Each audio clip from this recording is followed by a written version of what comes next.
अभी तक हमने क्या क्या पढ़ा, हमने अभी तक जो भी पढ़ा एक तरीके से क्या था, पूरा थ्योरेटिकल टॉपिक था। हमने देखा सबसे पहले यार कि जैसे zero order and first order reaction तो मोस्ट इंपॉर्टेंट जो जिसका हमें सारे फॉर्मेट तो लर्न होना चाहिए। लेकिन मान लो कोई बोले कि सेकंड ऑर्डर निकाल, थर्ड ऑर्डर का निकाल या फोर्थ ऑर्डर का टी निकाल, तो कैसे निकालेंगे उसका हमने शॉर्टकट फॉर्मुला बताया। मैं शॉर्टकट नहीं बोल सकता, उसे हमने जर्नल फॉर्म में बना दिया। सिमिलरली वैसे ही टी हाफ अगर मुझे किसी भी रिएक्शन का निकाल एक्सेप्ट 0 and 1 तो मैं क्या करता हूँ, शॉर्टकट को यूज करता हूँ। एक और बात, जो ग्राफ है ना, ग्राफ जो हमने बेसिकली बनाया एग्जाम में कई बार अगर मान लो कि टी हाफ जैसे तुम्हें निकालना है तो ग्राफ से एग्जाम में कई बार क्वेश्चन इंपॉर्टेंट पूछा जाता है। तो इसलिए बोलो ग्राफ का अगर तुम्हें अगर कभी भी जैसे मान लो कि nth ऑर्डर का तुम्हें कभी भी ग्राफ बना, जैसे फर्स्ट और सेकंड ऑर्डर ग्राफ तो याद होगा नहीं चाहिए एकदम। कोई अगर पूछे नींद में भी तो अच्छा ये बता फर्स्ट ऑर्डर का ग्राफ क्या होता है, सिंपली क्या हो गया किस में बनता है, straight line with negative slope. क्या होता है straight line with negative slope, और किसके किस में बनता है, log of concentration versus time के बीच में। Same as zero order reaction में ग्राफ किसके बीच में होता है, कंसंट्रेशन वर्सेस टाइम के बीच, और ग्राफ कैसे बनता है, negative slope with straight line. लेकिन third order, second order, fourth order, fifth order, sixth order, seventh order, 10th order, मान लो 12th, 15, 100, 1, अगर इन सब का कभी ग्राफ बनना तो कैसे बनाओगे उसका भी मैंने जनरल तरीका तुम्हें एक बता चुका हूँ। तो इस तरीके से हम ग्राफ बना सकते हैं। अब यहाँ पे हुआ क्या, अभी जो हमें पढ़ना है, अभी हम देखेंगे देखो अभी हम यहाँ पे जो टॉपिक अभी पढ़ने वाले थोड़ा सा इंटरेस्टिंग होने वाला है। क्या होने वाला है मैं अभी बताऊंगा। पहले कि हम देखेंगे यहाँ पे how to determine order of reaction, मतलब कि जो ऑर्डर ऑफ रिएक्शन होगा वो हम पहचानना सीखेंगे बहुत डिफरेंट तरीके से। वैसे बहुत सारे मेथड तो देख ही चुके हैं। वैसे जैसे अगर तुम्हें कोई भी रिएक्शन देता है और पहचाना ऑर्डर ऑफ रिएक्शन कैसे होता, तुम क्या पहचान ही सकते हो। इनिशियल रेट मेथड देखा था, याद है इनिशियल रेट मेथड क्या होता था, ओहो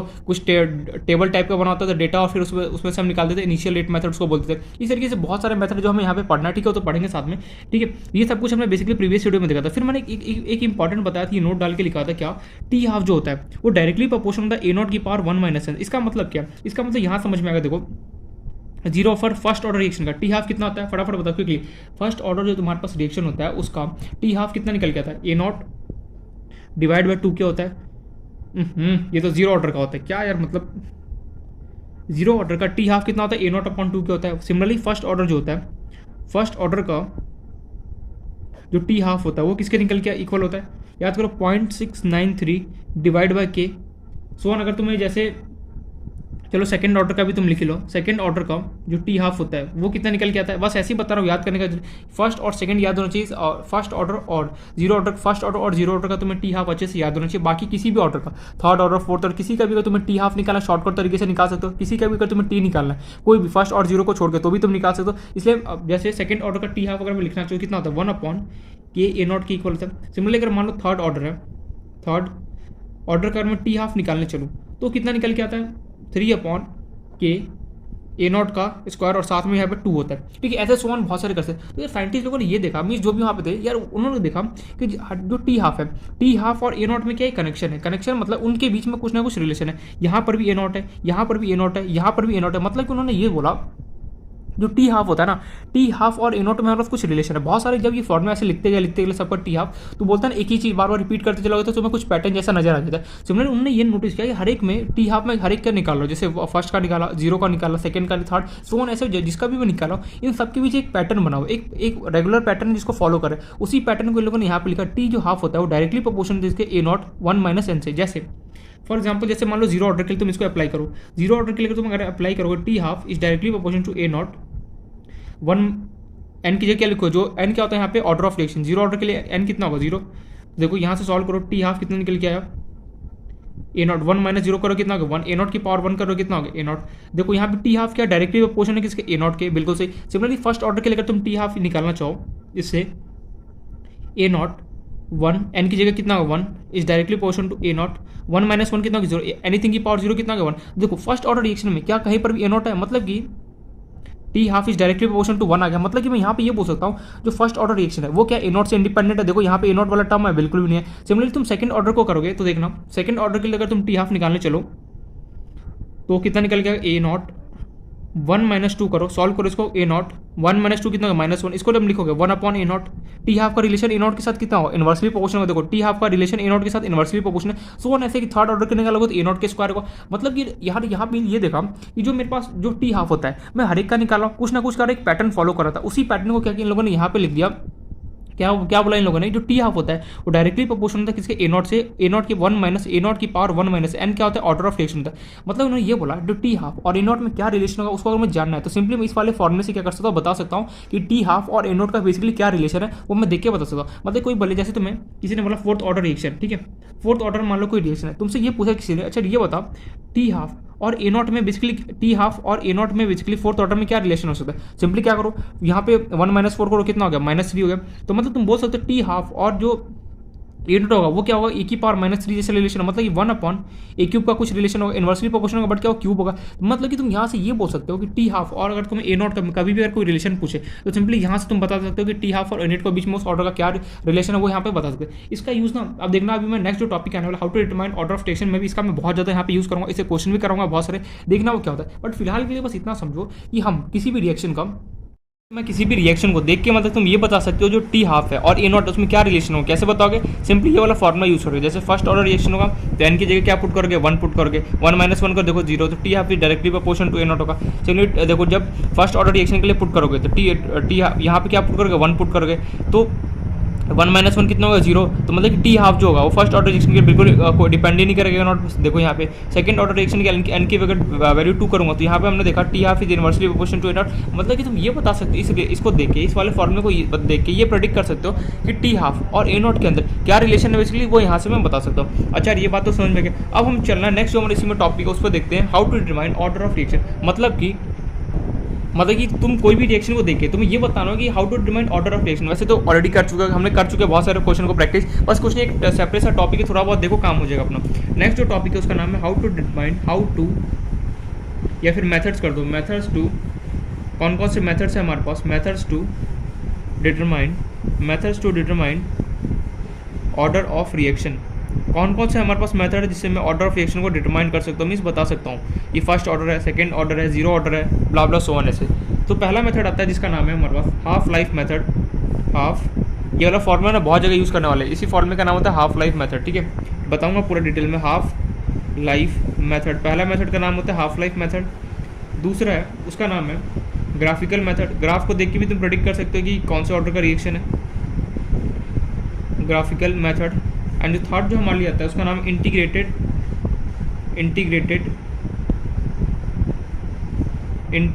स्पेलिंग गलत लिखा गया, इंटीग्रेटेड, ठीक है, देख लेना spelling, integrated rate law method. याद है इस टाइप ये मेथड मैंने बताया था थोड़ा बहुत, इंटीग्रेटेड रेट लॉ मेथड, या फिर इसी को हम क्या बोलते हैं, हिट एंड ट्रायल मेथड बोलते हैं। हिट एंड ट्रायल, याद है कुछ, हिट एंड ट्रायल मेथड कि पहले जो भी रिएक्शन हो रहा होगा उसको सबसे पहले क्या जूम करो कि ये जीरो ऑर्डर रिएक्शन है। अगर दोनों का के वैल्यू सेम आ गया तो बोलोगे जीरो ऑर्डर रिएक्शन, अगर नहीं है तो सिंपली क्या बोलोगे कि ये फिर क्या जूम करोगे फर्स्ट ऑर्डर रिएक्शन, फिर चेक करोगे कि दोनों का के वैल्यू क्या सेम आ रहा है। इस टाइप के मेथड को बोलते हैं हिट एंड ट्रायल मेथड।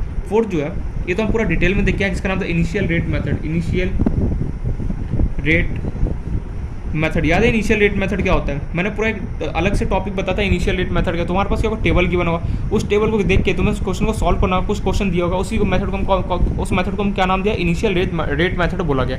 अच्छा ये तो चार यहाँ पे हमारे पास मेथड, पहला नाम है half life method, graphical method, hit and trial method भी मोस्टली हमने कर रखा है, फिर भी मैं एक क्वेश्चन यहाँ पे करा दूंगा।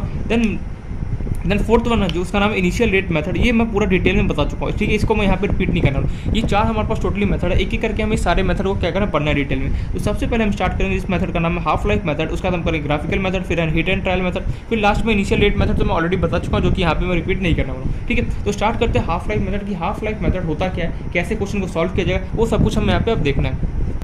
तो स्टार्ट करते हैं अपना फर्स्ट मेथड जिसका नाम है हाफ लाइफ मेथड, ठीक है। मैं नेक्स्ट पेज पूरा डिटेल में बता रहा हूँ, अरे पेज पलट जाए यार, क्या हो गया इसको, एक सेकेंड अब अच्छा अब ठीक है। क्या होता है पेज कोई कोई एकदम चिपक जाता है, ठीक है, तो हो नहीं रहा होता है। तो फर्स्ट जिसका मेथड का नाम है जिसका नाम है हाफ, दिखाई दे रहा है बिल्कुल, हाफ लाइफ मेथड, ठीक है। ये हाफ लाइफ मेथड यार होता क्या है, इसमें कुछ रॉकेट साइंस नहीं है। हाफ लाइफ मेथड होता है कि इसको रिप्रेजेंट हम किसी करेंगे, टी हाफ से करूँगा, रिप्रेजेंटेड बाय, जो पढ़े हो ना वही सारे इन्फॉर्मेशन यहाँ पे गैदर होने वाला और कुछ भी नहीं है, represented by T half. Half life method का देखो नाम ही हाफ लाइफ, हाफ मतलब हाफ तो यहाँ पे ऐड होने वाला है, रिप्रेजेंटेड बाय टी हाफ से रिप्रेजेंट करते हैं इसको।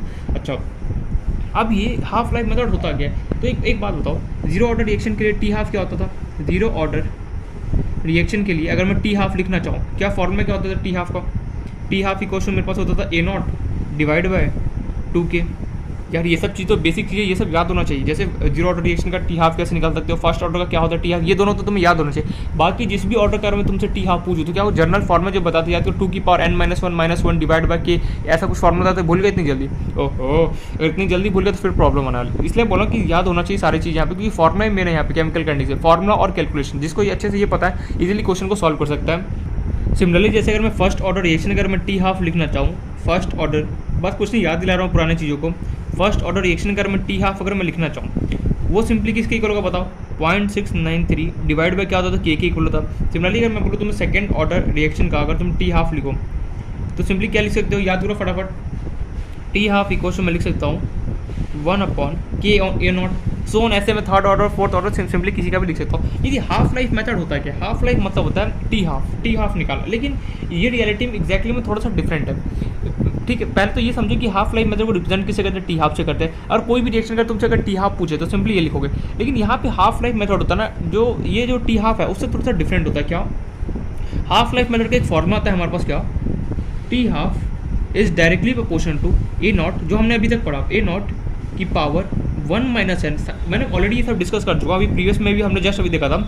उन्होंने साइंटिस्ट लोगों ने क्या किया, जब सबका टी हाफ लिख रहे थे तो उन लोगों ने देखा यार एक पैटर्न फॉलो हो रहा है। क्या उन लोगों ने सोचा क्यों ना हम टी हाफ और ए नॉट में कुछ रिलेशन जोड़े, इन दोनों में रिलेशन जोड़े। तो ऐसा जब बहुत सारे लोगों ने निकाला T half, second order, third order, fourth order, fifth order, six, ऐसे सो ऑन बहुत सारा निकालते गए। तो उन्होंने ये देखा एक रेगुलर पैटर्न फॉलो हो रहा है, मतलब टी हाफ और ए नॉट में हम एक रिलेशन निकाल सकते हैं। रिलेशन किससे निकला, T half is directly proportional to A naught की पावर 1 - n से, ये हमारा रिलेशन निकला। यहाँ पे n क्या होता है, ऑर्डर ऑफ रिएक्शन होता है, पता ही ये बात, फिर भी मैं एक बार लिखा n क्या होता है, ऑर्डर ऑफ रिएक्शन होता है। ठीक है, ये फॉर्मुला हर एक के लिए वैलिड है, 0 हो, फर्स्ट हो, सेकंड हो, किसी के लिए भी वैलिड है। तुम्हें अगर टी हाफ और ए नॉट में रिलेशन देखना है तो सिंपली तुम इससे देख सकते हो। अच्छा, अब हाफ लाइफ मेथड का यहाँ पे कोई थ्योरी तो नहीं है। ठीक है, अब यहाँ पे क्या हुआ ना, इसके क्वेश्चन कैसे बनते हैं, देखो यहाँ पे कोई थ्योरी नहीं है, मैं थ्योरी लिखाना भी चाहूँ तो भी नहीं लिखा सकता। यहाँ पे तुम्हें क्वेश्चन तुमसे ऐसे इस टाइप का बनेगा, तुम्हें यहाँ पे इनिशियल कंसंट्रेशन दे सकता है, इनिशियल कंसंट्रेशन गिवन होगा। ठीक है, किससे रिप्रेजेंट करो, ए नॉट से, या फिर मान लो तुम्हें इनिशियल प्रेशर दे दे, कंसंट्रेशन की जगह तुम्हें प्रेशर दे दे, या फिर और क्या दे सकते हैं, कंसंट्रेशन हो गया, प्रेशर हो गया, और क्या दे सकता है यार, और क्या दे सकता है, कंसंट्रेशन दे सकता है, या फिर तुम्हें इनिशियल प्रेशर देगा। और यहाँ पे तुम्हें लेटेस्ट से, और उसके साथ साथ तुम्हें यहाँ पे टी हाफ तुम्हें गिवन होगा, या फिर मैं हाफ लाइफ लिख देता हूँ, हाफ लाइफ। तुम्हें क्या होगा, तुम्हें इस टाइप पे कुछ टेबल बनाओ। ठीक है, तुम्हें यहाँ पे इनिशियल कंसंट्रेशन दे सकता है, तुम्हें प्रेशर दे सकता है इनिशियल, और तुम्हें यहाँ पे हाफ लाइफ गिना। इसके क्वेश्चन के देखो, हाफ लाइफ मेथड के क्वेश्चन को पहचानने का सिंपल सा तरीका क्या है, तुम्हें इनिशियल कंसंट्रेशन दिया होगा और तुम्हें उसके साथ में बगल में टेबल बनाओगे, हाफ लाइफ या फिर टी आप बोलो, एक ही बात है, वो तुम्हें गिवन हो। किस तरीके से होगा, मान लो तुम्हें A1 कोई मान लो कि ए नॉट का कंसंट्रेशन पहले A1 था तो टी हाफ लग रहा था कितना, T1, ऐसे कुछ टेबल बना दिए। जैसे A2 था तो लग रहा था टाइम T2, तुमसे यहाँ पे पूछ लेगा तुम्हें A1 T1 T2, ठीक है, 4 यहाँ पे इन्फॉर्मेशन होगा, 4 में से कोई एक मिसिंग हुआ, तुमसे पूछ लेगा। अच्छा, जैसे मान लो तुम्हें A1 दे दिया, A2 दे दिया, T1 दे दिया, और तुमसे पूछा अच्छा बताओ T2 कैसे होगा। तो इस तरीके से क्वेश्चन आता है। तो इसको ये एक तरीके से बॉक्स बना के लिख लेना। तो जो हाफ लाइफ मेथड का जो क्वेश्चन आता है वो सिंपली किस टाइप का आता है, तुम्हें इनिशियल कंसंट्रेशन के बाद नो डाउट ए नॉट, उसका तुम्हें जैसे ए नॉट का इनिशियल कंसंट्रेशन जब A1 था तो उसका हाफ लाइफ कितना था, T1 था। ऐसे कुछ गिवन होगा कि मान लो कोई कंसंट्रेशन ए नॉट, उसका स्टार्टिंग में कंसंट्रेशन 100 था, टी हाफ लग रहा था 10, मान लो कोई, फिर उसका उसका कंसंट्रेशन हो गया 200, उसका टी हाफ लग रहा था मान लो 50। इस तरीके से क्वेश्चन होगा। इन चारों में से कोई एक चीज़ तुम्हें क्या होगा, मिसिंग होगा, तुम्हें उसको निकालना होगा। कैसे निकालोगे, सिंपली कुछ नहीं करना है, ये जो फॉर्मूला था इस फॉर्मूले को तुम यहाँ पे अप्लाई करोगे तो मैं डायरेक्टली लिख रहा हूँ result T1/T2 equals to A1/A2 की पावर 1 - n, ये फॉर्मूला होता है। इसी फॉर्मूले से तुम्हें सॉल्व करना है, क्या T1/T2 इक्वल्स टू A1/A2 की पावर 1 - n क्या होगा, ऑर्डर ऑफ रिएक्शन। ये कैसे है, सिंपली यहाँ से मैं बोलूँगा टी हाफ होगा, टी हाफ डायरेक्टली प्रोपोर्शनल किसके, A0 की पावर। इस वाले फॉर्मूले का मैंने यूज़ करके सिंपली मैं ये वाला फॉर्मूला यहाँ से निकालता हूँ। ये फॉर्मूला हमारे लिए इंपॉर्टेंट है यहाँ पे। क्या मान लो कि कोई दो चीज़ें, देखो 2 से ज़्यादा तो यहाँ पे कोई चांस नहीं है कि 2 से तुम्हें ज़्यादा दे, बट कई बार क्वेश्चन क्या होता है कि 2 से ज़्यादा जैसे 3 दे दे, 4 दे दे, तो उस केस में भी क्या करना, उस टाइप का मैं क्वेश्चन बताऊंगा। जैसे मान लो 2 की जगह 3 दे दे, 3 की जगह 4 दे दे, इस केस में क्या सॉल्व करें उसका भी मैं रास्ता बताऊंगा। अभी पहले इतना समझो कि तुम्हें कभी भी इनिशियल कंसंट्रेशन गिवन हो और उसके बगल में हाफ लाइफ और इस टाइप का टेबल गिवन हो, तुम्हें सिंपली अगर मान लो कि चारों में से कोई एक पूछ ले, जैसे A1 दे दिया होगा, A2 दिया होगा, तुम्हें T1 T2 मान लो मिसिंग होगा, कैसे निकालोगे, T1/T2 इक्वल टू A1/A2 की पावर 1 - n करोगे। यहाँ से क्या करोगे, जो भी इन्फॉर्मेशन इन्फॉर्मेशन यहाँ पे मिसिंग हुआ वो तुम्हें यहाँ पे कैलकुलेट करना है। तो ये फॉर्मूला हमारे लिए इंपॉर्टेंट है। इसी से क्या होगा, हम हाफ लाइफ जो क्वेश्चन होगा, हाफ लाइफ मेथड के जितने भी क्वेश्चन होगा उसे हम इसको सॉल्व करेंगे। देखो यहाँ पे मैं कोई थ्योरी नहीं है, हाफ लाइफ मेथड क्या थ्योरी लिखा हो कि ब्ला ब्ला दिस दैट, इसमें कोई थ्योरी है नहीं, बस इतना हमें समझना होता है। हाफ लाइफ मेथड में कभी भी तुम्हें इनिशियल कंसंट्रेशन हो, इनिशियल प्रेशर हो गिवन होगा, वर्सेस तुम्हें अगर कभी भी हाफ लाइफ अगर तुम्हें गिवन हो तो इस टाइप के क्वेश्चन को कैसे सॉल्व करोगे, T1/T2 इक्वल टू A1/A2 की पावर 1 माइनस n से क्या करूँगा मैं इसको सॉल्व करूँगा। तो ये होता है हाफ लाइफ मेथड, ठीक है। तो थ्योरेटिकल बस इतना ही था। यहाँ पे एक फॉर्मुला ये इंपॉर्टेंट है, बस पहचानना आना चाहिए क्वेश्चन। हाफ लाइफ मेथड को कैसे पहचाना, सिंपली यहाँ पे टी हाफ गिवन हो, टी हाफ अगर कहीं पर भी गिवन हो, यहाँ पे कुछ भी गिवन हो उससे तुम्हें कोई मतलब है। अगर यहाँ पे टी हाफ गिवन हो, समझ जाना है कि इसका क्वेश्चन है, हाफ लाइफ मेथड का क्वेश्चन है। तो आई होप सो ये थ्योरेटिकल बात समझ में आ गया होगा। अब हम चलते हैं अपना मेन जो मुद्दा है न्यूमेरिकल। न्यूमेरिकल से क्या होगा, सारा कुछ यहाँ पे क्लियर होने वाला है। तो स्टार्ट करता हूँ पहला question, the half life of decomposition. जरूरी नहीं कि तुम्हें टेबल बना के दिया जो कुछ, क्या होगा कि तुम्हें क्वेश्चन में लैंग्वेज फॉर्म में ऐसा कुछ गिवन होगा, तुम्हें खुद से भी टेबल बनाना पड़ सकता है। तो वही मैं यहाँ पे क्वेश्चन दे रहा हूँ, the half life of decomposition of a compound is 20 minute. The half life of decomposition of compound is 20 minute. Length दो, क्वेश्चन को पढ़ के तुम्हें खुद से भी टेबल बनाना पड़ सकता है, ठीक है। ऐसा भी कई बार क्वेश्चन में दो तरीके के क्वेश्चन आता है टी हाफ के, या तो तुम्हें वो टेबल गिवन होगा या फिर तुम्हें लैंग्वेज फॉर्म में गिवन होगा। लैंग्वेज फॉर्म को पढ़ के खुद से तुम्हें टेबल बनाना पड़ेगा और क्या होगा सॉल्व करना पड़ेगा। कैसे सॉल्व करो मैं सब कुछ यहाँ पे बता रहा हूँ। इस 20 मिनट आगे पढ़ो। When the initial concentration of compound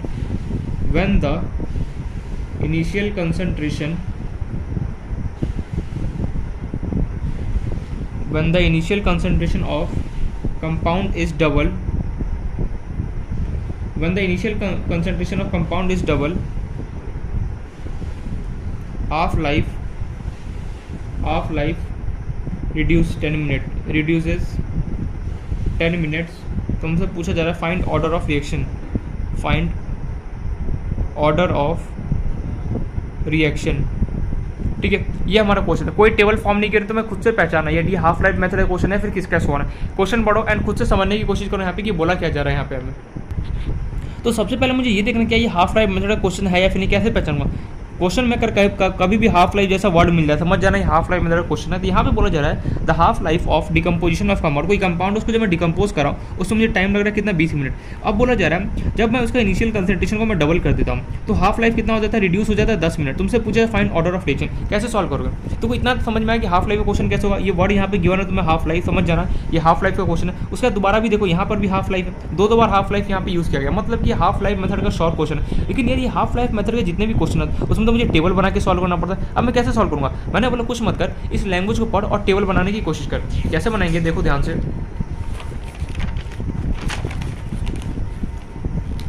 हमें यहाँ पे गिवन है the half life of decomposition of compound is 20 minute. मतलब कि कोई कंपाउंड है, मुझे नहीं पता जो भी कंपाउंड है उसका मुझे टी हाफ मुझे कितना गिवन है 20 मिनट।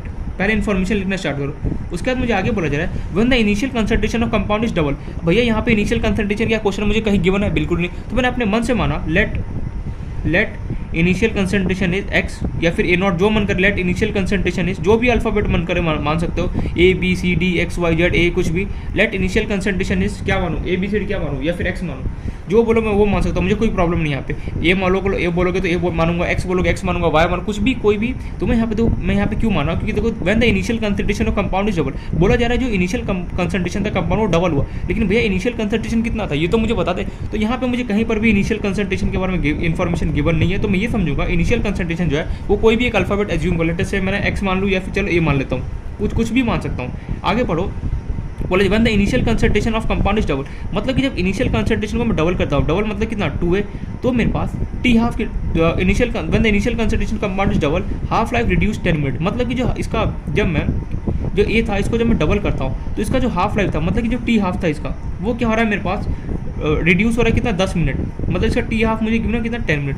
मतलब कि यार मेरे पास यहाँ पे क्वेश्चन ये बोला जा रहा है मेरे पास जब इनिशियल कंसंट्रेशन ए था उसका टी हाफ मुझे 20 मिनट था, जब मैं इसको डबल करता हूँ 2 है उसका मुझे इनिशियल कंसंट्रेशन कितना गिवन है टी हाफ कितना गिवन है 10 मिनट गिवन है। मुझे यहाँ पे बताना ऑर्डर ऑफ रिएक्शन, उसमें तो इसका टेबल बना लूँ। इनिशियल कंसंट्रेशन अब तो बन ही गया, इनिशियल कंसंट्रेशन लिखो, इनिशियल कंसंट्रेशन कितना होता है ए नॉट और यहाँ पे सिंपली टी हाफ लिख दो। जब तुम्हारे पास इनिशियल कंसंट्रेशन कितना ए था तो उसका टी हाफ कितना था 20 मिनट। जब मैं इसको डबल करता हूँ जब मैं इसको डबल करता हूँ तो मेरे पास टी हाफ कितना निकल गया, 10 मिनट निकल गया। मुझसे पूछा जरा ऑर्डर ऑफ रिएक्शन बताना क्या होगा। ऑर्डर ऑफ रिएक्शन कौन बताता है, एन बताता है। कैसे सॉल्व करूँगा, हमें पता है कभी भी अगर मेरे पास हाफ लाइफ मेथड का क्वेश्चन होता है, मेरे पास एक फॉर्मूला शानदार सा क्या, T1/T2 is equal to A1/A2 की होल पावर 1 माइनस एन। यहाँ पे एन क्या होगा, हम ऑर्डर ऑफ रिएक्शन, मुझे एन क्या है निकालना है। कैसे निकालूंगा, T1, किसी को भी T1 T2 जो मन करे मान सकते हो। लेट से चलो इस ऊपर वाले को मैं T1 मान लेता हूँ एंड नीचे वाले को T2 मान लेता हूँ एंड इसको चलो A1 मान लेते हैं एंड इसको A2 मान लेते हैं। जरूर नहीं किसी को T1 है, तुम्हारा मन कर नीचे वाले को मानेगा, नीचे वाले को भी मान सकते हो, किसी को भी मान सकते हो। तो T1 कितना वैल्यू पुट करो, एक करे। T1 कितना गिवन है 10, T2 तुम्हें गिवन है कितना 10 इक्वल टू A1 तुम्हें कितना गिवन है, एकदम सिंपल क्वेश्चन आता है A2 तुम्हें कितना यहाँ पे गिवन है 2A की होल पावर 1 माइनस एन। क्या एन क्या होता है, ऑर्डर ऑफ रिएक्शन, वही मुझे यहाँ पे निकालना है एज इट इज। चलो इसको सॉल्व करते हैं। 10 2 जा 20, ए ने ए को उड़ा दिया, बचा कितना 1/2 की पावर 1 माइनस एन। अब कैसे सॉल्व किया जाए, देखो ध्यान से, 2 लिखा मैंने, जो 1/2 है 1/2 क्यों ना मैं इसको ऊपर भेज दूँ, तो कैसे होगा, 2 की पावर -1 हो गया एज इट इज। एंड ये बाहर कितना है मेरे पास 1 माइनस एन है। अरे नहीं समझ में, ये मेरे पास अगर 1/2 अगर कभी भी गिवन है मेरे पास 1/2 को, क्या मैं 2 की पावर -1 नहीं लिख सकता, बिल्कुल लिख सकता, वही मैंने लिखा 2 की पावर -1 ब्रैकेट में 1 माइनस एन। लेकिन ये 2 की पावर जो -1 है इसके बाहर ब्रैकेट में क्या 1 माइनस एन है, मतलब ये दोनों आपस में एक दूसरे से मल्टीप्लाई होगा। जैसे मान लो 2 की पावर और कोई बोले 3 और उसके होल पावर, अगर उसके बाहर अगर मान लो 2 गिवन है तो सिंपली क्या लिखोगे, 2 की पावर 3 × 2 कर दो कितना 6 हो जाएगा। सेम क्या होगा, -1 × ये आपस में मल्टीप्लाई होगा तो कितना हो गया 2 की पावर, अगर मैं इसको -1 को मल्टीप्लाई करूँ 1 माइनस एन के साथ कितना होगा -1 माइनस माइनस कितना होगा प्लस एन। तो क्या मैं इसको लिख सकता हूँ n-1 लिख सकता हूँ, बिल्कुल वही मैंने लिखा 2 इक्वल्स टू 2 की पावर n-1। अब देखो हमने अभी भी जस्ट कुछ टाइम पहले ही पढ़ा था, दिखाई तो दे रहा ना कि अगर कभी भी दो सेम बेस हो, दो अगर सेम बेस हो तो इन दैट केस उनका पावर क्या होता है, आपस में इक्वल होता है। तो मैं यहाँ से इसके पावर क्वेश्चन तो मैं 1 मान लूँगा, तो 1 इक्वल्स टू क्या लिख सकता हूँ n-1। तो इस 1 को मैं यहाँ पे शिफ्ट करूँगा तो 1 ये यहाँ के प्लस हो गया 1 + 1 n इक्वल्स टू कितना आ गया 1 + 1 कितना हो गया 2 n इक्वल्स टू 2 आ गया। मतलब मेरा ऑर्डर ऑफ रिएक्शन कितना हो गया, सेकंड ऑर्डर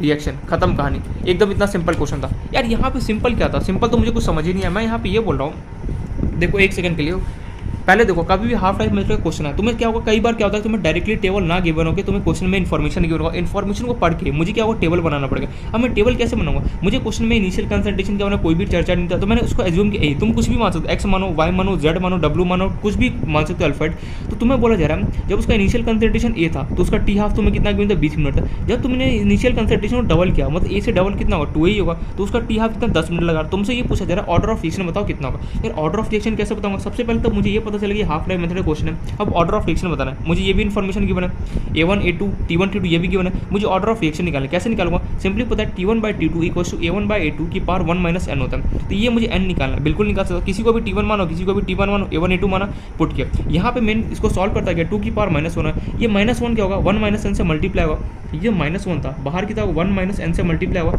कितना गया ये -1 माइनस माइनस कितना होगा प्लस है। इसी को मैं क्या ऐसे नहीं लिख सकता हूँ n-1, n को आगे भेज दो, -1 को पीछे कर दो, क्यों n क्या है पॉजिटिव, वही मैंने किया। फिर दोनों का क्या होता है पावर, दोनों का अगर बेस सेम हो तो पावर आप आपस में एक दूसरे से इक्वल होता है, वही करके मैंने यहाँ पे सॉल्व किया। तो तुम्हें इस तरीके का ही क्वेश्चन आएगा। कई बार तुमसे क्या होगा एग्जाम में कई बार क्या होता है एग्जाम पॉइंट ऑफ व्यू में तुमसे टेबल ना देके तुम्हें सिंपली क्या होगा लैंग्वेज फॉर्म में गिवन, जो अभी तुमने पढ़ा, जैसे ये लैंग्वेज था, लैंग्वेज फॉर्म में तुम्हें क्वेश्चन देके तुमसे ये पूछ लेगा, अच्छा ये बताओ इसका ऑर्डर ऑफ रिएक्शन क्या होगा, या फिर मान लो तुम्हें ऑर्डर ऑफ रिएक्शन दे देता और इसमें से कोई मिसिंग होता ये भी पूछ सकता है। इसलिए क्या है ना, थोड़ा सा यहाँ पे दिमाग लगाना पड़ेगा। जैसे इनिशियल कंसंट्रेशन तुम्हें नहीं गिवन है तो मैं खुद से सोचना पड़ेगा, यार एज्यूम करता हूँ इनिशियल कंसंट्रेशन ए रहा होगा, तो या फिर कुछ भी अल्फाबेट बना, तभी तो उसका अगर मैं डबल करूँगा तो टी हाफ आएगा। मैंने टेबल खुद से बना एंड खुद से यहाँ पे क्या किया मैंने सॉल्व किया। तो इस टाइप के क्वेश्चन भी एग्जाम में पॉइंट ऑफ व्यू में पूछा जा सकता है, इसलिए हमें कह रहे हैं प्रिपेयर रहना है, ठीक है।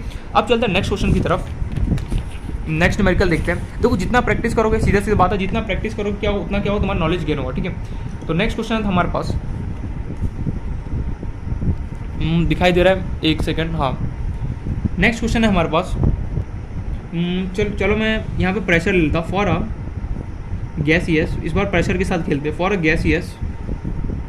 गैसियस रिएक्शन, कोई गैसियस का रिएक्शन है, the initial pressure of gas is the initial pressure and corresponding half life is given data, corresponding half life data is as shown below। तुमसे अगेन यहाँ पे पूछा जाएगा find order of reaction, find order of reaction. ठीक है। और तुम्हें यहाँ पे डेटा गिवन है, प्रेशर है, प्रेशर जो होता है उसका यूनिट क्या होता है, पास्कल होता है, या फिर बहुत सारे यूनिट होता है, पास्कल ले लो, फिर एम ऑफ एच जी ले लो, मैं इसे लिखा चुका हूँ। प्रेशर की यूनिट चलो इसमें ले लेते हैं हम, किलो पास्कल ले लेते हैं, चलो इन किलो पास्कल। और तुम्हें यहाँ पे टी हाफ तुम्हें गिवन है, ठीक है, या फिर हाफ लाइफ बोलो जो बोलो। यहाँ पे इन्फॉर्मेशन गिवन है जो A1 है, कितना लूँ, चलो जो तुम्हारे पास प्रेशर है वो टोटल तुम्हारे पास 100 था, उसका इनिशियल लेटर से नहीं, चलो इसमें 3 डेटा था। जब प्रेशर उसका 100 था तो टी हाफ मेरे पास निकल गया 105 निकल गया। जब मान लो जब उसका प्रेशर 66.66 था तो उसका मेरे पास जो टी हाफ था वो निकल गया मेरे पास, चलो 235 चलो ले लेते हैं। जब मान लो प्रेशर मेरे पास 33.33 था, इन दैट केस जो टी हाफ था वो मेरे पास निकल गया 950। ये तुम्हें यहाँ पे टेबल गिवन है, प्रेशर वर्सेस टी हाफ का तुम्हें यहाँ पे टेबल गिवन है। तुम्हें यहाँ पे ये बताना इसका ऑर्डर ऑफ रिएक्शन कैसे होगा, ठीक है। मैंने इसलिए यहाँ पे डिफरेंट क्वेश्चन करा, क्यों, हमने अभी 2 क्वेश्चन ये तो देख लिया कि टेबल में अगर 2 डेटा गिवन तब तो मैं सॉल्व कर सकता हूँ, लेकिन अगर मान लें मेरे पास 3 डेटा गिवन हो तो मैं कैसे सॉल्व करूँगा वो देखना है यहाँ पे, सीखने वाला क्वेश्चन, अच्छा क्वेश्चन है, ठीक है। तो सबसे पहले तो हमें ये समझना है टी हाफ का क्वेश्चन है या फिर नहीं है। तो यार मेरा दिमाग क्या बोला यार, बिल्कुल टी हाफ का क्वेश्चन, यहाँ पे टी हाफ मुझे गिवन है सबका, टी हाफ का क्वेश्चन तो 120% ये क्वेश्चन है। अब यार मैंने अभी तक ये पढ़ा कि हाफ लाइफ मेथड बोला है, फिर टी हाफ को हम क्या बोलते हैं, हाफ लाइफ बोलते हैं। इसका जो कभी भी क्वेश्चन आएगा तो मेरे पास 2 इन्फॉर्मेशन है तब तो मैं सॉल्व कर सकता, लेकिन यहाँ पे 3 है। जब मेरे पास प्रेशर मान लें 100 था तो मेरे पास टी हाफ 105 था। जब प्रेशर 66.66 था तो मेरे पास टी हाफ 235 था। जब प्रेशर मेरे पास 33.33 था तो मेरे पास टी हाफ 950 था। यहाँ पे तो 3 इन्फॉर्मेशन गिवन है। अब मैं कैसे सॉल्व करूँ, हाफ लाइफ मेथड का जो फॉर्मूला होता है वो तो मेरे पास होता है T1/T2 इक्वल्स टू A1/A2 की पावर 1 - n होता है, सो ऑन। लेकिन यहाँ पे 3 इन्फॉर्मेशन गिवन है। अब मैं क्या सॉल्व करूँ, मैंने बोला कभी भी 3 इन्फॉर्मेशन हो, 4 इन्फॉर्मेशन हो, 5, कितने भी इन्फॉर्मेशन गिवन हो, कुछ मत कर, अपने मर्जी से किसी भी 2 पेयर को सेलेक्ट कर ले। क्या बोला मैंने यहाँ पे, अगर कभी भी 2 से ज़्यादा यहाँ पे अगर टेबल में इन्फॉर्मेशन गिवन हो या फिर लैंग्वेज में कभी भी 2 से ज़्यादा अगर लगे कि हाँ इन्फॉर्मेशन मुझे प्रेजेंट हो रहा है, तो हमेशा क्या करना है, किसी भी अपने मन मर्जी से 2 पेयर को यहाँ पे सेलेक्ट कर ले। क्या बोला नहीं, तो मैं यहाँ पे नोट डाल के लिखा भी देता हूँ। अगर 2 से ज़्यादा इन्फॉर्मेशन गिवन हो, 2 से ज़्यादा इन्फॉर्मेशन गिवन हो, देन अपने मन से किसी भी 2 पेयर को सेलेक्ट कर लो, किसी भी 2 पेयर को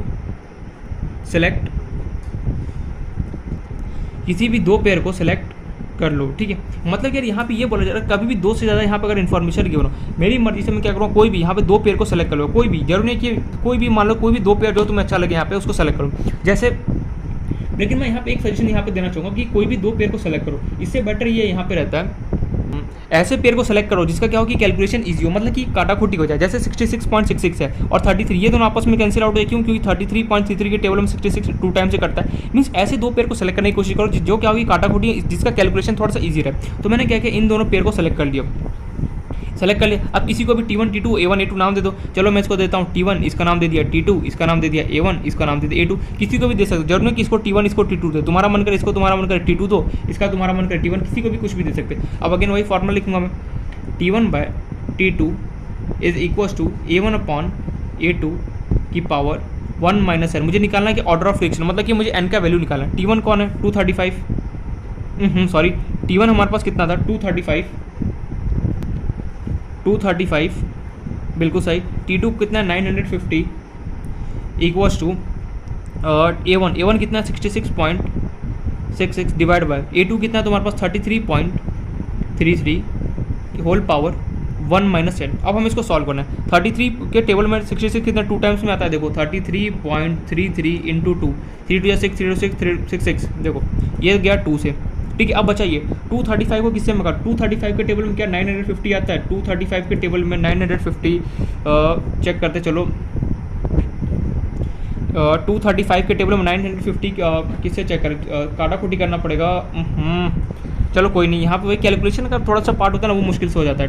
235 235 4 या देखते हैं कितना होता है, 5 4 20, 4 3 12, बहुत बड़ा वैल्यू चल जाएगा आपका। हाँ 235 3 जा करूँ तो 5 3 15, 3 3 9 10, 3 2 6, 3 2 6 हो गया 705 के आसपास आ रहे हैं। नहीं चलो देखते हैं, कोई नहीं। 235 को 5 के टेबल से काटने की कोशिश, काटाकुटी करना पड़ेगा।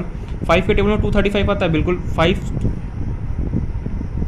5 5 4 जा 20, 3 47 जा 47, 5 जा 35 और 950 देखते हैं 5 के टेबल में 950 को 5 1 जा 5, 9 में से 5 का कितना हो गया 4, 9 5 जा 45, क्या बात है 195 5 जा।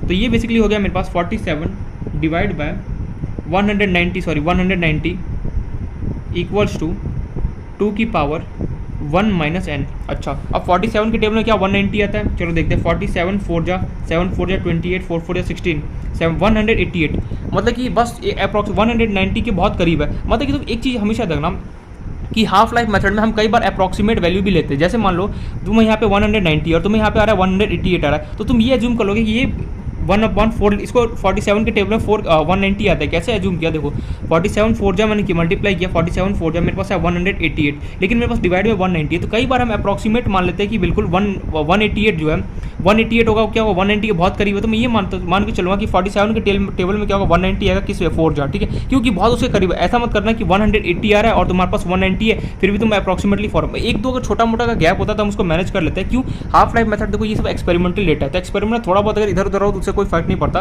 तो यहाँ से हो गया 1/4 इक्वल्स टू 2 की पावर 1 माइनस है। देखो मैं यहाँ पे ये बोलना चाह रहा हूँ, तुमने 47 को डिवाइड किया 190 से, तो तुम्हारे पास कितना 47 के टेबल में 190 नहीं है, 1 नहीं आ रहा था, कितना आ रहा था 188 आ रहा था। लेकिन मैंने ये देखा 188 190 के बहुत करीब है, बस यार 2 ही का तो गैप है।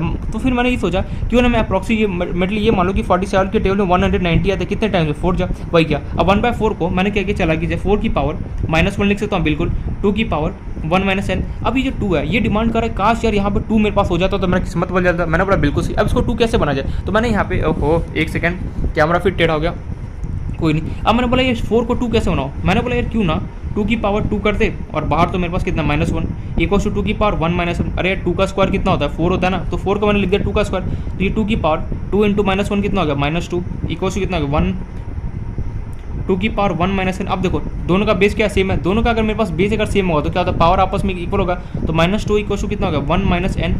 तो माइनस एन को इधर भेजो, -2 को यहाँ भेजो, तो ये -n वहाँ गया कितना होगा +1 और ये यहाँ पे आया कितना होगा +2। एन इक्वल टू कितना 1 + 2 कितना 3, मीन्स ऑर्डर ऑफ रिएक्शन क्या होगा थर्ड ऑर्डर रिएक्शन होगा। तो इस तरीके से बेसिकली हमें क्वेश्चन को सॉल्व करना। अगर कभी भी मेरे पास क्वेश्चन में अगर 2 से ज़्यादा इन्फॉर्मेशन गिवन होगा तो इस क्वेश्चन में क्या क्या सीखा, पहले ये देखो जो क्वेश्चन पार्ट है, क्वेश्चन तुम जो भी क्वेश्चन करते हो तुम उससे सीखने की कोशिश करो कि यार ये क्वेश्चन मुझे क्या बताना क्या चाह रहा है। ये क्वेश्चन हमें ये बता रहा है अगर कभी भी अगर मेरे पास 2 से ज़्यादा अगर मेरे पास कभी भी इन्फॉर्मेशन गिवन हो टेबल में या फिर लैंग्वेज फॉर्म में, तो मुझे सिंपली क्या करना है किसी भी 2 पेयर को मुझे सेलेक्ट करना है। लेकिन उस पेयर को मैं सेलेक्ट करूँगा जिसका क्या हो कि इजीली क्या हो कैलकुलेट हो सके, काटाकोटी हो सके। तो 33 के टेबल में 66 आता है, इसलिए मैंने इन दोनों को सेलेक्ट किया। किसी का मन करेगा इन दोनों पेयर को सेलेक्ट करेगा वो भी कर, किसी का मन करेगा फर्स्ट और थर्ड का वो भी कर सकता है। लेकिन ऐसे टेबल को सेलेक्ट करो जिसमें क्या हो कि काटाकोटी इजीली हो जाए। उसके बाद यहाँ पे क्या हुआ, मैंने जब इसको सॉल्व करा 235 डिवाइड बाय 950 करा था, तो 47 के टेबल 47 5 कितना होता है 235, 195 कितना होता है 950 लिखा। फिर 47 के टेबल में यार 190 तो मेरे पास आता नहीं है, लेकिन मुझे ये पता है 47 4 188 होता है। 188 क्या होता है 190 के बहुत करीब है, तो मैंने अप्रॉक्सीमेटली ये मान लिया यार ये सब एक्सपेरिमेंटली वैल्यू होता है, थोड़ा बहुत इधर उधर हम एज्यूम कर सकते हैं। तो मैंने ये मान लिया एज्यूम किया क्यों ना 47 के टेबल में क्या होगा 190 आ रहा हो कितना 4 टाइम से अप्रॉक्सीमेटली मान लिया 1/4 इक्वल टू 2 की पावर 1 माइनस एन था। फिर 4 के ऊपर में लिखा 4 की पावर -1। अब यहाँ पे 2 है, उस 2 ने डिमांड किया खास यार यहाँ पे 2 हो जाता तो मजा आ जाता। तो 4 को मैं लिख सकता हूँ 2 का स्क्वायर और ये -1 तो बाहर आ। तो देखो 2 इंटू -1 कितना है -2। अरे यार कभी भी पावर जैसे 2 की पावर 3 अब ये भी जैसे समझा और -1 की होना, तो 2 ये दोनों पावर आपस में क्या होता है हमेशा मल्टीप्लाई कितना होगा -3 हो जाता। तो वही मैंने जो भी यहाँ पे तो 2 इंटू -1 कितना -2। अब दोनों का देखो बेस सेम है, बेस अगर सेम हो तो पावर एक दूसरे के इक्वल होते हैं। तो 1 माइनस एन इक्वल टू कितना -2, एन को वहाँ भेजा पॉजिटिव हो गया, -2 को यहाँ भेजा तो क्या हो गया प्लस। तो 1 + 2 कितना 3, तो मीन्स ऑर्डर ऑफ रिएक्शन कितना आ गया थर्ड ऑर्डर रिएक्शन आ गया। तो यहाँ से मैं बोल सकता हूँ थर्ड ऑर्डर रिएक्शन। तो वो हाफ लाइफ मेथड में तुमसे कुछ नहीं होगा, या तो तुम्हें कई बार क्या वो लैंग्वेज फॉर्म में दे देगा या फिर इस तरीके से क्वेश्चन घूमता रहेगा। तुम्हें कुछ नहीं करना, ऑर्डर पूछेगा T1/T2 = A1/2 की पावर 1 माइनस एन। हमेशा मोस्टली क्वेश्चन में तुम्हें एन का वैल्यू निकालना पड़ता है। कैसे निकाला जाता है मैं यहाँ पे ऑलरेडी बता चुका हूँ। नेक्स्ट क्वेश्चन, एक और क्वेश्चन देखते हैं। नेक्स्ट चलो देखो इन सब क्वेश्चन से हमें बिल्कुल डरना नहीं यार, ये इतना लेंथी सा क्वेश्चन मुझे कैसे समझ में आया। देखो जितना प्रैक्टिस करोगे, एक बार क्वेश्चन को देखो फिर खुद से प्रैक्टिस करो तो क्या वो इजीली समझ में आना स्टार्ट हो जाएगा। बाकी इसमें कुछ भी ऐसा नहीं है। नेक्स्ट क्वेश्चन देखते हैं। चलो इसमें लैंग्वेज क्या लिखूँ, मैं टेबल ही डायरेक्ट बना के देता हूँ। क्वेश्चन तुम्हारे पास लिखा है, चलो इनिशियल प्रेशर देता हूँ तो मैं इनिशियल प्रेशर चलो कितना तो 700, 430, 104 और यहाँ पे मैं ले रहा हूँ हाफ लाइफ और उसको किसे रिप्रेजेंट करता है, टी हाफ से। इसका तुम्हारे पास था 84 मिनट्स लग रहा है।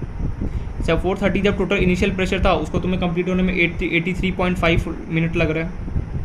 यहाँ पे 104 था तो यहाँ पे भी अगेन कितना लग रहा है, 84 मिनट लग रहा है। तुमसे यहाँ पे क्वेश्चन पूछा गया फाइंड ऑर्डर ऑफ रिएक्शन। थोड़ा सा कॉमन सेंस का क्वेश्चन है, एक बार देखो क्वेश्चन एंड बताओ ऑर्डर ऑफ रिएक्शन क्या होगा। देखते हैं कितना थ्योरेटिकल बात समझ में है। तो ये बेसिकली हमें क्वेश्चन है, हमें गिवन है इनिशियल प्रेशर जब 700 था तो टाइम कितना लग रहा था, टी हाफ 84 मिनट। जब 430 इनिशियल प्रेशर तो भी टाइम कितना लग रहा है, 83.5 लग रहा है। और जब टाइम मेरे पास 104 था, सॉरी इनिशियल प्रेशर जब 104 था तो टाइम कितना लग रहा है मेरे पास, 84 मिनट लग रहा है। यार मैंने ये देखा ये तीनों टाइम तो आपस में सेम 83.5 84 के बहुत करीबी तो है यार, ये तीनों टाइम क्या आपस में सेम है, क्यों? प्रेशर तो चेंज हो रहा है लेकिन यार जो टी हाफ है वो चेंज ही नहीं हो रहा है। ऐसा कौन से किस केस में होता है? मैं यहाँ पे ये बोला हूँ, मैं यहाँ पे देख रहा हूँ कि जो प्रेशर है जो मेरे पास प्रेशर है वो तो मेरे पास क्या कॉमन सेंस से भी क्वेश्चन को सॉल्व कर सकते हो। प्रेशर तो यहाँ पे चेंज हो रहा है बट जो टी हाफ है, टी हाफ रिमेन्स कांस्टेंट। हमने ये देखा जो इनिशियल प्रेशर है जब 700 था, फिर 430, फिर 104, ये तो चेंज हो रहा है। लेकिन जो टी हाफ है यार वो तो एकदम कांस्टेंट है, कुछ बदल ही नहीं है, 83.5 84 के आसपास है। ये कौन सा ऑर्डर रिएक्शन होता है? मैंने लिखा हमें पता है जो फर्स्ट ऑर्डर रिएक्शन होता है, फर्स्ट ऑर्डर रिएक्शन में जो टी हाफ का जो वैल्यू होता है क्या होता है मेरे पास 0.693 डिवाइड बाई के। ऐसा कौन सा ऑर्डर है जिसके अंदर ए नॉट से कोई से फर्क ना पड़े, मतलब कि मैं कितना भी इनिशियल प्रेशर चेंज करूँ जो टी हाफ है वो क्या होगा, वो अपना कॉन्स्टेंट ही रहेगा, बदलने नहीं वाला। ऐसा कौन सा ऑर्डर ऑफ रिएक्शन होता है? फर्स्ट ऑर्डर में होता है, क्योंकि वहाँ पे कंसंट्रेशन से मुझे कोई मतलब नहीं होता है। तुम कंसंट्रेशन को कितना भी चेंज कर दो, जो टी हाफ है वो क्या होगा, कॉन्स्टेंट रहने वाला है। तो ये ऑर्डर ऑफ रिएक्शन कैसा होगा? फर्स्ट ऑर्डर रिएक्शन होगा, फर्स्ट ऑर्डर रिएक्शन। एन का वैल्यू कितना आ गया यहाँ पे 1। ये कॉमन सेंस होगा। क्यों कॉमन सेंस हो गया? क्योंकि मुझे ये पता है जो टी हाफ है, टी हाफ रिमेन कांस्टेंट है, यहाँ पे चेंज नहीं हो रहा है। भले ही कंसंट्रेशन में कितना भी यहाँ पे चेंज कर दो प्रेशर का, लेकिन जो टी हाफ है वो तो रिमेन कांस्टेंट रह रहा है। अब कौन से ऑर्डर रिएक्शन में ऐसा होता है? मैंने देखा जब जीरो ऑर्डर रिएक्शन में मैं लिखता हूँ तो उसका क्या होता है, ए नॉट अपॉन कितना, फटाफट बताओ। जो जीरो ऑर्डर रिएक्शन तुम लिखते हो तो उसका हमारे पास टी हाफ का फॉर्मूला क्या होता है जीरो ऑर्डर रिएक्शन के लिए? फिर से प्रॉब्लम, ये सब नहीं पता होगा तो प्रॉब्लम होने वाला है। ए नॉट अपॉन 2 के जो जीरो ऑर्डर का वो भी क्या होता है, ए नॉट पे डिपेंड करता है। फर्स्ट ऑर्डर रिएक्शन होता है, लेकिन वो फर्स्ट ऑर्डर जो रिएक्शन होता है उसको कंसंट्रेशन से कोई मतलब नहीं है। वो इनिशियल कंसंट्रेशन कितना भी हो लेकिन वो हमेशा कह रहा है कांस्टेंट रहता है। क्यों? 0.693 डिवाइड बाय, यहाँ पे कोई ए नॉट का टर्म है बिल्कुल भी नहीं। वही यहाँ पे हो रहा है, मैं कंसंट्रेशन इनिशियल प्रेशर कितना भी चेंज कर दूँ, जो टी हाफ है वो रिमेन क्या रहने वाला है, कांस्टेंट रहने वाला है। तो ये कौन से केस में ऐसा होता है? सिर्फ और सिर्फ फर्स्ट ऑर्डर रिएक्शन में होता है। एन का वैल्यू कितना गया, 1 आ गया। ये तो क्या कॉमन सेंस से क्वेश्चन को सॉल्व। अब मेथड से करना चाहो तो मैं ऑलरेडी बोल चुका हूँ कि अगर कभी भी 3 डेटा अगर तुम्हें गिवन हो तो सिंपली कोई भी 2 पेयर को सेलेक्ट कर लो, ऐसे 2 पेयर को सेलेक्ट करो जिसका कैलकुलेशन क्या ईजी हो। मैंने देखा फर्स्ट और थर्ड को सेलेक्ट करता हूँ, क्योंकि 84 से 84 क्या होगा, आपस में कैंसिल आउट हो जाएगा। बस इन दोनों पेयर को सेलेक्ट करो, सॉल्व कर दो। तो टी और मतलब ये सजेस्ट होगा कि कॉमन सेंस से करोगे तो ज़्यादा बेटर रहा। अगर नहीं, कॉमन सेंस यहाँ पे क्या था कि बस थोड़ा बहुत समझने वाला पार्ट था, जो कि अगर समझ में आ गया तो वेल एंड गुड, अगर समझ में नहीं आया तो सेकंड मेथड तो है ही हमारे पास। तो फॉर्मूला लगाया मैंने T1/T2 इक्वल्स टू A1/A2 की पावर 1। अगर कोई मान लो तुम MCQ में तुमसे ये पूछे कि ऐसा कौन सा ऑर्डर ऑफ रिएक्शन है जिसको कंसंट्रेशन से कोई मतलब नहीं, कंसंट्रेशन कितना भी चेंज हो, टी हाफ जो वैल्यू वो कांस्टेंट रहे, सिंपली कौन सा होता है, फर्स्ट ऑर्डर रिएक्शन होता है। क्यों? क्योंकि यहाँ पे ए नॉट से उसे कोई लेना देना नहीं है। कंसंट्रेशन में कितना भी चेंज करो, वो जो टी हाफ है वो क्या होगा, हमेशा रिमेन क्या होगा, कांस्टेंट रहने वाला। इसलिए यहाँ पे एन का वैल्यू क्या होगा, 1 आ गया। यहाँ पे कितना भी प्रेशर में चेंज कर दूँ, जो हाफ लाइफ हो क्या होगा, सबका क्या कांस्टेंट रहेगा। ऐसा कौन से केस में होता है? सिर्फ और सिर्फ फर्स्ट ऑर्डर रिएक्शन के अंदर होता है। चलो इसको सॉल्व करते हैं। तो T1 किसको माना, चलो T1 इसको मान लिया, A1 इसको मान लिया, T2 और इसको T2 इसको मान लिया, A2 इसको मान लेते हैं। T1 मेरे पास है 84 डिवाइड बाय T2 मेरे पास कितना था, चलो 84 इक्वल्स टू A1 मान लिया 700, A2 तुम्हारे पास हो गया 104, 1 माइनस n, ये निपट गया, बचा कितना 1। 700 डिवाइड बाय 104, तो 700 डिवाइड बाय अगर मैं 104 करूँ तो यहाँ पे तो 700 डिवाइड अगर मैं 104 को करता हूँ तो ये इसका पावर मेरे पास ऐसा क्या करूँ जिससे सॉल्व हो जाए। तो थोड़ा सा कैलकुलेशन में यही होता है, कैलकुलेशन वाला पार्ट लेंदी हो जाता है। क्यों? अगर कॉमन सेंस से सॉल्व करो तो फटाफट निकल जाता है। अब यहाँ पर डिवाइड में प्रॉब्लम है कि 700 को मैं 104 से कैसे डिवाइड करूँ। अगर तुम करोगे भी तो यहाँ पे प्रॉब्लम आने वाला है। प्रॉब्लम क्या आने वाला है, अगर मैं 700 को 104 से डिवाइड करूँ तो मान लो बहुत अप्रॉक्सीमेटली वैल्यू लेके चलना पड़ा। इसलिए मतलब कि कॉमन सेंस से करोगे तो क्वेश्चन सॉल्व हो जाएगा। बाकी एक बार खुद से यहाँ पे अटेम्प्ट करना, इसको सॉल्व करने की कोशिश करना। मुझे तो लग रहा है इसको पावर मुझे 0 बना, 1 माइनस एन की पावर मुझे, तो इसकी पावर मुझे 0 बनाना ही पड़ेगा। 1 माइनस एन की पावर 0, तो एन को सॉल्व करो कितना आ गया 1, ठीक है, कैसे हुआ ये थोड़ा सा लेंदी कैलकुलेशन जो जानने की जरूरत नहीं है, ठीक है। अगर जानना चाहते हो खुद से इसको अटैम्प्ट करने की कोशिश करना, इसके आगे कैसे सॉल्व करें, ठीक है। कैलकुलेशन थोड़ा सा लेंदी चला जाएगा, बट मैं ये सर्च करूँगा कि शॉर्टकट क्या, थोड़ा सा दिमाग लगाओ ना यार कि ऐसा कौन सा ऑर्डर ऑफ फ्रैक्शन है जिसका टी हाफ में टी हाफ कांस्टेंट रहता है, मतलब कि ऐसा कौन सा, मतलब कि ऑर्डर ऑफ फ्रैक्शन जिसको कंसंट्रेशन कितना भी चेंज कर दो और टी हाफ उसका रिमेन कांस्टेंट रहता है। कौन सा है? फर्स्ट ऑर्डर है। क्यों? क्योंकि टी हाफ में फर्स्ट ऑर्डर जो फर्स्ट ऑर्डर रिएक्शन होता है उसमें टी हाफ का फॉर्मूला 0.693 डिवाइड बाय क्या होता है। यहाँ पे क्या कंसंट्रेशन का कोई टर्म है? बिल्कुल नहीं। कंसंट्रेशन तुम कितना भी चेंज कर दो, टी हाफ का जो वैल्यू होगा वो रिमेन हमेशा क्या रहेगा? कांस्टेंट रहने वाला। तो इस तरीके से इस क्वेश्चन को मैं सॉल्व करा। मैंने यहाँ पे 3 क्वेश्चन कराया, तीनों डिफरेंट टाइप का कराया। पहला क्वेश्चन जो था वो लैंग्वेज वाला दिया, अगर लैंग्वेज वाले क्वेश्चन है तो कैसे सॉल्व करें। दूसरा क्वेश्चन मैंने ये बताया अगर कभी भी 3 इन्फॉर्मेशन गिवन हो तो कैसे 2 पेयर को सेलेक्ट करना है। तीसरा क्वेश्चन यहाँ पे मैंने ये बताया कि ऐसा कई बार क्वेश्चन एग्जाम में डायरेक्टली पूछ लेता है हमसे। तीसरा क्वेश्चन मैंने यहाँ पे ये बताया कि कई बार ऐसा होता है कि क्या करेगा तुम्हें यहाँ पे जो टी हाफ है वो क्या कांस्टेंट रहने वाला है, और जो यहाँ पे कंसंट्रेशन हो क्या चेंज करो। तो याद रखना कभी भी टी हाफ अगर मेरे पास जो कांस्टेंट है, समझ जाना रिएक्शन क्या होगा, फर्स्ट ऑर्डर रिएक्शन होने वाला है। तो इस तरीके से बेसिकली हाफ लाइफ मेरे पास मेथड होता है। मैंने यहाँ पे फॉर्मुला बताया, ये हाल इंपॉर्टेंट है। कैसे क्वेश्चन को सॉल्व करता है, मैंने तीनों टाइप के जितने टाइप के क्वेश्चन हो सकते हैं मैंने तीनों टाइप का दे दिया। और अब इसमें क्वेश्चन क्या करना है तो प्रैक्टिस करना। प्रैक्टिस करने के लिए मैं क्वेश्चन दूंगा ढेर सारा, उसके लिए यहाँ पे डरना नहीं। तो अब हम चलते जो नेक्स्ट मेथड इसका नाम है ग्राफिकल मेथड, वो हम यहाँ पे स्टार्ट करते हैं। ग्राफिकल मेथड एकदम सिंपल सा बच्चों जैसा मेथड है। ग्राफिकल मेथड, ये ग्राफिकल मेथड होता क्या? तो देखो ग्राफिकल मेथड कुछ नहीं है यहाँ पे।